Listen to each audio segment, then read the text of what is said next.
ચાલ આજે નીલ માટે ન્યૂ હેર કટ. કેવા વાળ કાપવાના છે નીલ તારે? કેવી સ્ટાઇલ? ચલો guys, welcome back to my new blog. તો આજે નીલની ન્યૂ હેર કટ છે. મુંડન પછી આજે 1 મહિના પછી આવ્યો છે, તો વાળ સેટ કરવાના છે થોડા. મારો જીગરી યાર છે.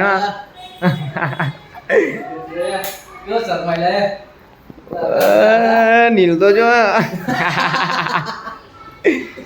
ચલો નીલ બતાવજો કેવું કહેવાનું. હો વાળ કેવા કાપવાનું કહેજો એમને. કેવા કાપુ બોલ તારા? ઓલેસ ના કાન કપાઈ જશે નીલ. હો ભાઈ મૂઠો કે છે તને પછી કાન વગરનો નીલ. નીલ મૂઠો. ચાલો ઉતરાડો. રેડી થઈ ગયો. ઓકે બરાબર ને નીલ?